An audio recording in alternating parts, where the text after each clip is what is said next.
Yes, welcome in everyone. Full 10 Yards Betting Podcast, week 14, guys. We're nearly there. We're nearly into post-season football. My God, Christmas obviously just a couple of weeks around the corner, and we went live. Obviously, Adam was telling us all the cheery stories of the Royal Mail and all the parcels he's had. Yeah, we didn't set an over-underline this week, Adam, did we? No, it was probably over though. I was going to say definitely over from last week. Yeah, this week has been crazy. So yeah, hopefully it'll die down a bit, but hasn't done yet. We'll see how the week goes. Yeah, Jackie boy, how you doing? Doing good, yeah. Usually look forward to every weekend of NFL, but no Dolphins this weekend, so not sure if it's even bother watching it. But yeah, look, we'll have to. No betting for you then. No betting for you. No Dolphins hit this weekend for the first time this year. So Dolphins over under 0.5 points. Yeah. The 1 week where you the 1 week you'll have money in your pocket come the end of the Sunday night. Yeah, you're dead right. Even though 5 wins in a row. I think 5 wins in a row. So that number 7 seed is going to be a Dolphins. Going to take it off the Bengals, I think, Adam. But I was going to say it's going to be close. Yeah, probably. I can't see the Dolphins win the last 4 games. I think they had the Patriots last game, and I presume they're going to be battling out for the number 1 seed. I highly doubt the Dolphins beat them, but funnier things have happened, I guess. Funnier things have happened indeed. Thursday night football was a bit of a strange one. Obviously overs hit. It ended up being a very good game, and Chase Claypool doing Chase Claypool things. I know Adam was particularly delighted with that, and just like the second coming of Juju Smith-Schuster, really, isn't it? Just doing his dancing on the logo. I didn't think she would like that, but there we go. Overs. Vikings handicap, I think it was. I didn't do my checks. Yes. It's fine. I think it was got a field goal or something, wasn't it? And then just plenty of touchdown scores apart from Deontay Johnson. Pretty much about everyone apart from that, and Alexander Mattison. It's really annoying actually. Dalvin Cook went for as many yards and touchdowns as he did, because like fantasy wise, Jesus Christ, people were going to be in some pickles on Thursday. But anyway, if you paid him, well done to you. We're going to obviously look over. Go on, sorry. Anything? That was a weird one, wasn't it? Obviously, coming off an injury, you think they'd lessen his workload a bit, but his shoulders in a bloody harness. It's like But 8 yards a carry or 7.5 yards a carry, you couldn't really take him off the pitch. I somehow got a winner on over 9 points each team in each half. Apparently that was graded as a winner, even though the Steelers were 26-0 down at halftime. But I'll take it. It was nice. Post recording, I'll bleep it out so they don't realize.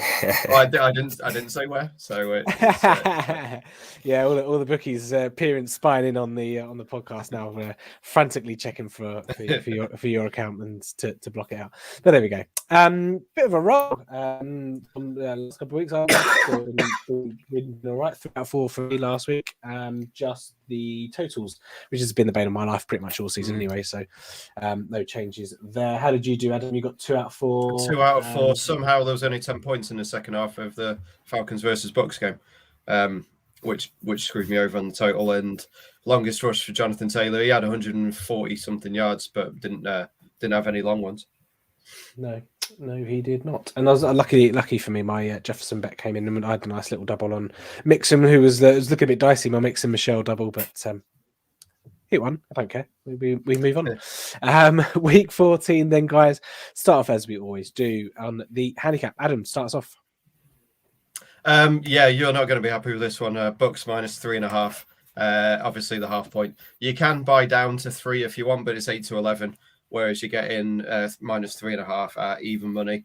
And if you win by 10, what does the half matter? I don't know where that went. Matter. Doesn't matter. You got Jack in there with you. Yeah. Bucks v Bills, big game at the top of both divisions, obviously.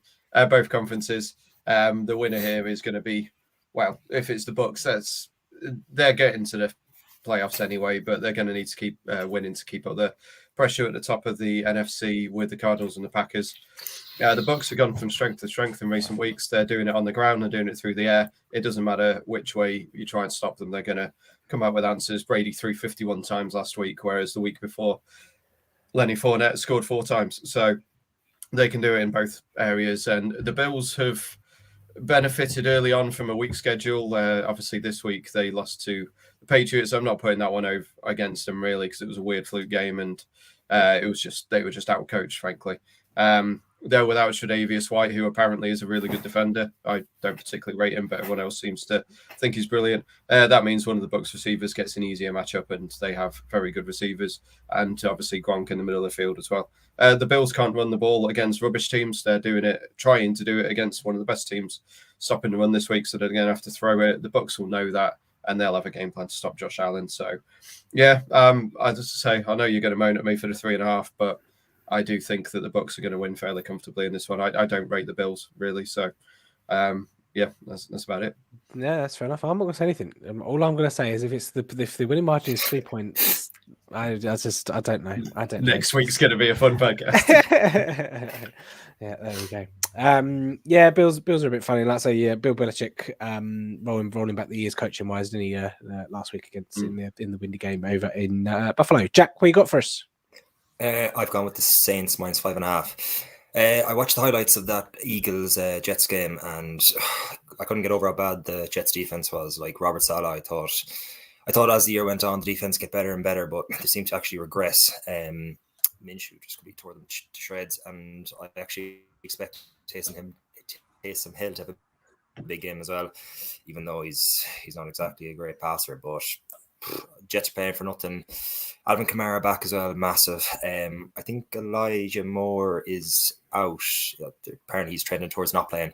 He's probably the only bright spark on the offense for the Jets. Extra 3 days rest for the Saints as well. 5.5. I think they'll cover it easily. So yeah, -5.5 is my main spread pick of the week. Yep, lovely stuff indeed. I have gone for the AFC South. I've gone Titans -7 against the Jaguars. I just don't understand why it's 7. I know the Titans aren't, an AJ Brown, Julio Jones, Derrick Henry Titans, but my God, have you seen the state of the Jags recently? Jesus Christ! All of this arguing that's going on. I mean, they could turn that into positive energy, but I'm just not getting the vibes that they're going to turn up and bother to even play on Sunday. So in the divisional game, Titans have a bit of pressure on them.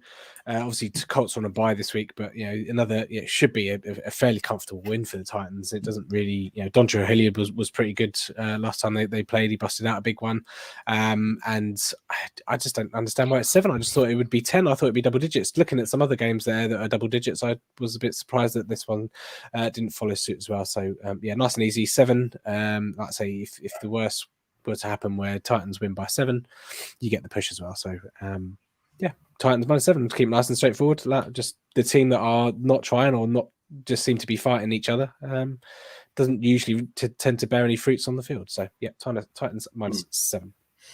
Yeah, it's -8 on Red Zone at the moment. So is it? I'm sure you can. I saw 7. I saw 7.5 generally, but yeah, it was just a case of buying down half a point for those that offer your own pick your own spread.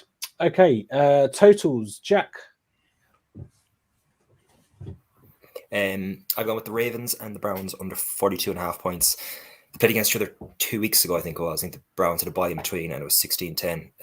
Don't trust Baker Mayfield at all. I think he's massively overrated, even though this season he's probably underrated if Anthony's not as bad as people say he is. But yeah, Lamar's not playing well. I just think it's going to be a pure divisional slog. Like last weekend was the Ravens and the Steelers. It was hard watch, even though the end of the game was a bit entertaining, but the rest of it was terrible. 42.5 points is fairly high. I was expecting it to be in the high 30s. I'm never doing overs ever again. After last weekend, I had the same as Adam, the Bucks and the Bucks and who was it? Who they played last weekend? The Bucks. Yeah, Bucks Falcons over, and I think it was like 37 points at half time. I was nearly counting my money, and somehow it didn't come in. So yeah, never ever doing overs again. Bookmark that, and I'm going to put unders in the Browns and Ravens. Yeah, AFC North games, like you mentioned there about the ones, the Steelers and the Ravens game, seems to be a kind of the, when I first started watching American football like a decade ago or so, kind of throwback AFC North games, just like absolute slugfests in the trenches and all the rest of it. But it's going to be a fascinating one of the fascinating games to watch, Browns and Ravens. But yeah, Baker Mayfield, not all that cracked up to be, unless he's doing a at home with Baker Mayfield advert, in which case he's actually pretty good at that. He's actually pretty good at that. But there we go. He doesn't get points on the field for that, unfortunately. Adam, totals, what have we gone for? 3 and 7 in the last 10 for the under in Cleveland versus Baltimore game. So I was just having a look at. I have gone over in the Bengals game which is not been doing me too well recently. But Bengals 49ers over 49 points, weirdly enough. These two met a couple of years ago, and Zach Taylor was completely outcoached by Shanahan. I think it was 37-20 or something like that. It was a high-scoring game, but we never stood a chance in that one. The worry for this one would be that the 49ers have lost Eli Mitchell, who's been running really well for them. Jeff Wilson comes in with a bit of a banged up knee, I think it is. I think it's his the one he had surgery on early in the year. I think it's just he's having to nurse it. So he'll get the start running back. Jermichael Hasty is going to be behind him. He's been doing well recently. But I think George Kittle's going to have a big game. The Bengals have actually been pretty good against the run, so I wouldn't be surprised if they are forced to throw it and Jimmy G and George Kittle will be putting up a few yards. Debo, I don't think Debo Samuel's going to play, but he is officially questionable. Either way, I think the coaching of the 49ers should get them to 20-21. And frankly, I think the Bengals are going to win the game. I think it'll be 30, 35-20, 30-20, something like that. They should be able to move the ball against a beaten up 49ers secondary. I thought Bengals actually played all right last week. Obviously, many mistakes, but turnovers are a weird look most of the time, and that kind of thing won't happen week in, week out. It could have been an extra 14 points to the Bengals if there wasn't turnovers, and I just think that they're not going to be able to get stopped. So, yeah, 34-20, 30-20, something like that is over 50, and I'm good with that. Yeah, no, don't mind that at all. Okay, again, I hate totals, but this week I've gone for Detroit, Denver under 42. I don't see where Detroit are scoring any points. They've got no players. Even what's his face is not playing, Jamal Williams. So I can't even pronounce that other guy's name, Igwenubike or something. I don't know Igwenubike and Jamar Jefferson. Jamar Jefferson, yeah. No Hawkinson. They got Brock? Was it Mike Brock or Matthew Brock or something? Anyway, they got some decent wide receivers. But yeah, Jared Goff, no thank you. And so I don't think Denver might play down to them a little bit. Denver really don't need to do too much to beat Detroit. And I just don't see a lot of points getting in this one. I say Detroit might be lucky to get to 10, 13, 14 or whatever it is. In which case, Denver don't really need to do more than 27 or so. So I think it'd be a nice, quick, comfortable game for Denver. Not a lot of points. I've gone under there. The other one I liked was over 41. Atlanta versus Carolina. I know Atlanta. We've kind of dished out a bit of hate on Atlanta's offense, but like I say, Cordero Patterson's playing, so usually going to be good for 14 or whatever points. And Carolina, I had a bye week. Cam Newton, I know, was awful in his second game, but I expect them to kind of take advantage a little bit of. Obviously, there's no CMC, but take advantage a little bit of Atlanta. Divisional game, usually a bit more pride at stake there. So I just thought that was a couple of notches a bit low. I thought so that's over 41 there for Atlanta. Carolina was the other one. But yeah, main one, under 42 Detroit versus Denver. Okay, moving over to probably my favourite market, worst market to my favourite market. Touchdown scorer. Adam. Very simple one for me this week. I said last week, if you're going to give me near even money for Joe Mixon, then I'm going to take it, and I'm getting 10-11 on him this week, so I'm going to take that. Scored 9 games in a row now. As you say, last week was looking a bit dodgy. He wasn't moving the ball on the ground, but the Bengals were able to get up and down the field, and he is getting the red zone carries now. So, 10-11, Joe Mixon. I can't really say much more. Nope, love his up. He's been ill all week. Is there any danger for him not playing? I don't think so. Officially, it's game time decision, but it just seems a bit of a dicky tummy. But I think he'll be fine. A dicky tummy. Hey, Jack. After Jack. Are you there, Jack? Jack can't hear us. He's there. There he is. Come on, Jack. Are you there, Jack? I've gone with Stephon Diggs at 7-5 with Bet365. Can you hear? Bad Irish bro, but 5 with Bet365 is my bet of the weekend. I expect a high scoring game. The Bills always start off slow. There's no point running against the Bucs. Just nothing's going to happen. They're probably the best run defense in the NFL. Diggs had 3 touchdowns in his previous 3 games. That's including the game last weekend, where I actually watched it on Monday night, and I think he even had 54 yards. So he's going to be involved in the game regardless. I think he's odds on in most other bookies, so 7-5 with 365 is very backable. Also, Tyreek Hill's 10-11 anytime against the Raiders. He had 2 touchdowns in the game earlier on the season against them. I'll probably put him into a few doubles or trebles as well. But yeah, my main one is Stephon Diggs, 7-5. I think it's very, very good price. Yeah. When you got one sounded like that, not absolutely. Okay, I've gone for Devontae Adams, Green Bay Packers, obviously wide receiver. He's 5-6. I was surprised to see it, kind of like your Joe Mixon one. Is if you get anywhere like a smidgen over evens, then I'm going to take it. He's had three in his last 4 games against Chicago. They've had a bye week. Rodgers, his toe will be rested or whatever, and Chicago secondary is not the greatest, and it's just Rodgers to Adams. Like I say, I was expecting a 4-6 area, so if you're going to give me 5-6, I will take it. A couple of biggies, Adam, I'll get to your biggies in a minute, but Foster Moreau didn't obviously do it for us last week, but Darren Waller out again this week, so he's still around the 9-4 mark, so probably maybe able to get maybe a smidgen bigger than that. And then a big one, Corey Clement for Dallas. Tony Pollard has got torn plantar fascia, which I tell you is not very nice indeed. It's obviously it's the connective tissue under your foot. So obviously you need that as a running back to use it. And he's a game time decision, but I'm not quite sure what. Yeah, I can't see him going or doing very much indeed. And as we know from this season, Zeke Elliott.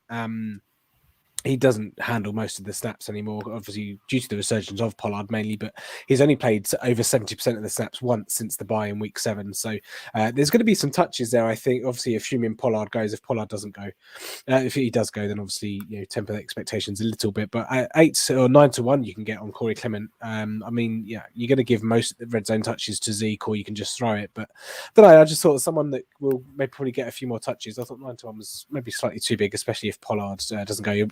If Pollard doesn't go, I'd expect it to maybe be halved a little bit, because there will be a little bit made of Corey Clement being the only other healthy back in Dallas and stuff. But yeah, it's more on Tony Pollard not going, Zeke Elliott not handling the same percentage of snaps as he used to, and just be pricing is the only other guy there. So yeah, Corey Clement 9-1. He's played for 3 of the 4 NFC East teams. Well, he's not played for the Giants. He was on the practice squad. But yeah, Washington's the only one left to punch on his loyalty card, and he gets a free coffee or something. I don't know, but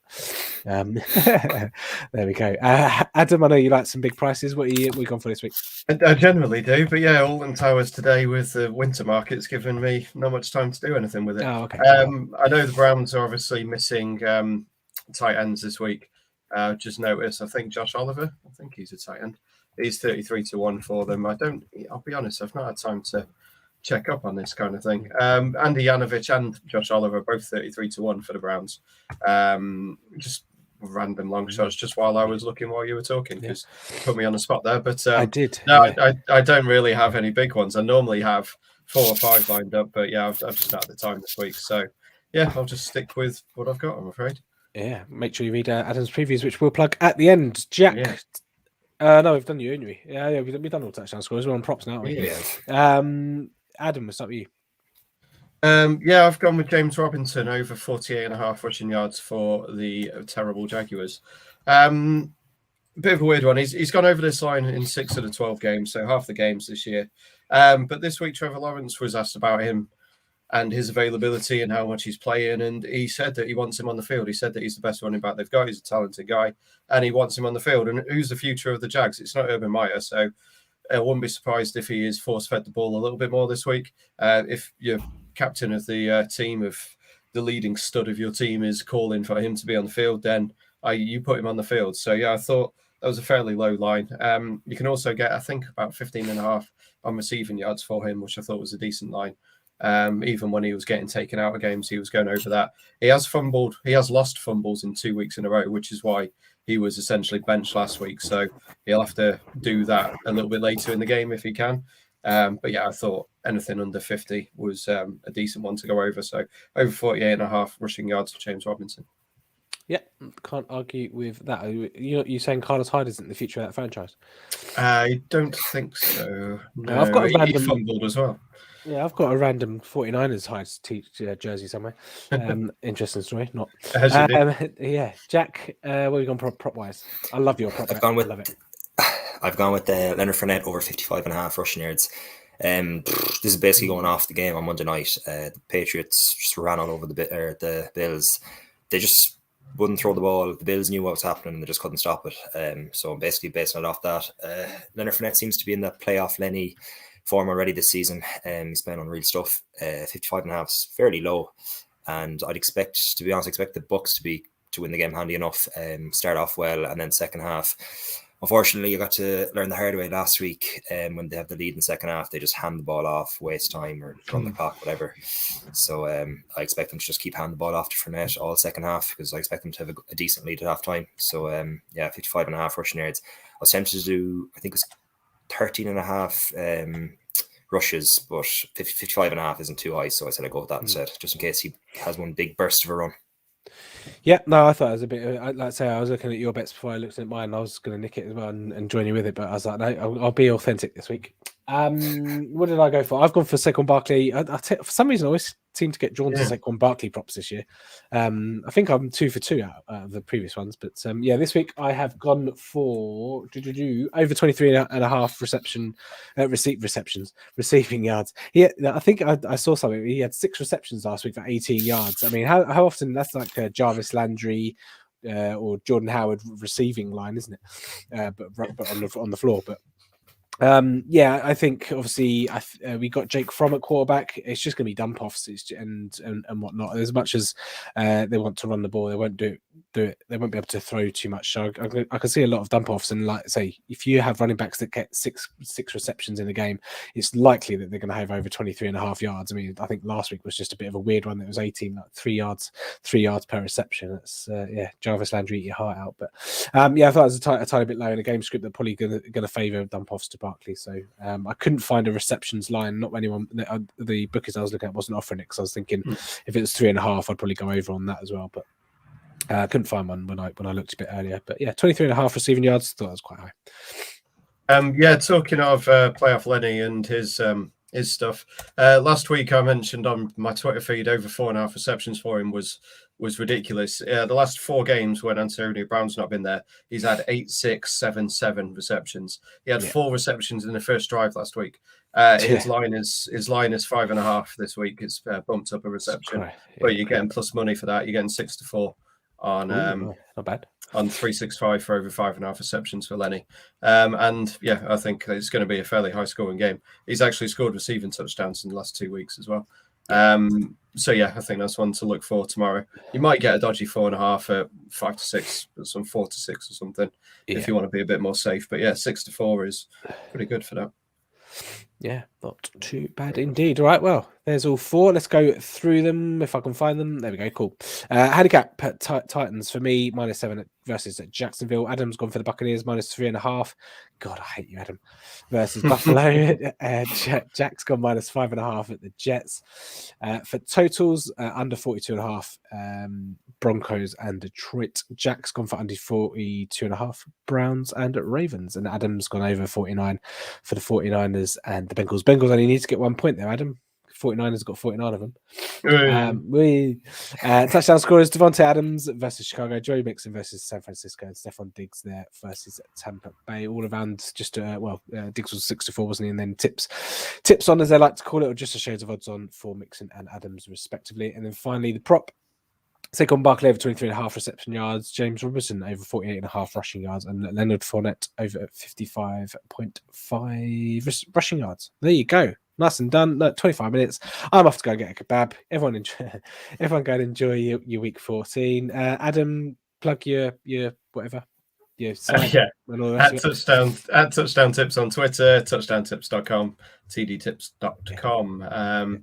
And if you want to have a little read of my stuff, you can go to bookies.com for my paid stuff as well to make me look a bit more popular.